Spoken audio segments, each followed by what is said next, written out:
ஒரு குலதெய்வம் கோயில் என்னன்னு பாத்தீங்கன்னா பெரிய கருப்பராயன் கோயில். இந்த கோயிலை பற்றி நம்ம இன்னைக்கு பார்க்க போறோம். இந்த கோயில பாத்தீங்கன்னா முதல்ல வந்து ஒரு மரத்துக்கு கீழே வந்து சிலைகளை வச்சு அவங்க வந்து வழிபாடு மேற்கொண்டுட்டு இருக்காங்க. சோ அந்த ஒரு மரம் பாத்தீங்கன்னா பாதியில பிரஸ்ட் ஆயிருச்சு. சோ இப்போ அந்த மரம் பாத்தீங்கன்னா பாதியா தான் இருக்கு. நீங்க அந்த வடிவத்தை வந்து நீங்க இப்ப பார்க்கலாம் பாருங்க. தெரியுதுங்களா?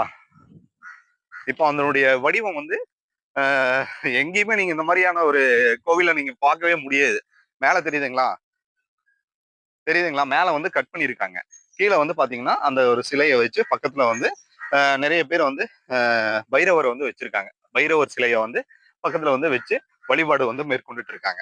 அடுத்தபடியா பாத்தீங்கன்னா, இவங்க தொன்று தொட்டு ஒவ்வொருத்தவங்களும் தன்னுடைய வேண்டுதலுக்காக தனக்கு ஏதாவது ஒரு விஷயங்கள வேண்டியிருந்தாங்கன்னா, ஒவ்வொரு குடும்பத்திலயும் வேல் வந்து வச்சு இங்க வழிபாடு மேற்கொள்றாங்க. அதே சமயம் பாத்தீங்கன்னா, அ ஆடு வந்து பாத்தீங்கன்னா, பலியிட்டு அவங்க வந்து நேர்த்திக் கடன வந்து இந்த இடத்துல வந்து நிறைவேற்றுறாங்க.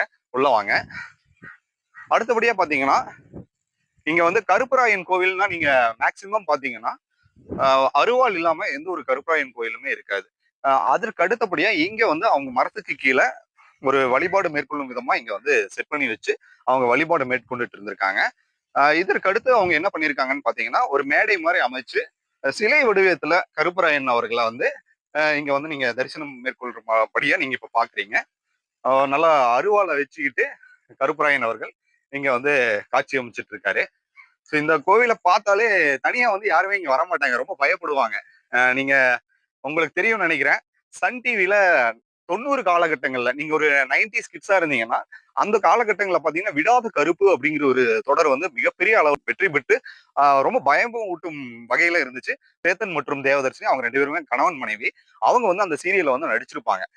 அந்த தொடர நீங்க பார்த்தீங்கன்னா, அருவாள் எடுத்துக்கிட்டு, நான் இரவு வேளைகள்ல நல்லா குதிரையில, வெள்ள குதிரையில எதிரிகளை வந்து வேட்டையாடும் விதமா கருப்பராயன் வந்து காட்சியளிப்பாரு. அது மிகவும் ஒரு அந்த தொடரை பார்க்கும்போதே அப்படியே புல்லரிக்கும்.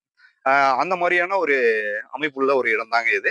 எனக்கே இங்க வந்ததுக்கு அப்புறம் ஒரு சின்னதா ஒரு மனசு ரிலாக்ஸா இருக்கு. ஏன்னா அதோட பாத்தீங்கன்னா உடம்பும் கொஞ்சம் புல்லரிக்குதுங்க. எங்க நமக்கும் காட்சி அளிச்சா ரொம்ப சந்தோஷமா தான் இருக்கும். இந்த பதிவு நிச்சயமா உங்களுக்கு பிடிச்சிருக்குன்னு நினைக்கிறேன். தொடர்ந்து நம்ம சேனல்ல பாருங்க. இந்த மாதிரியான கோவில் சம்பந்தமான பல தகவல்களை நம்ம சேனல் வழியா நீங்க பெற தவறாதீங்க. டில் தென் பாய் ஃப்ரம் உங்கள் சிவா. நன்றி, வணக்கம்.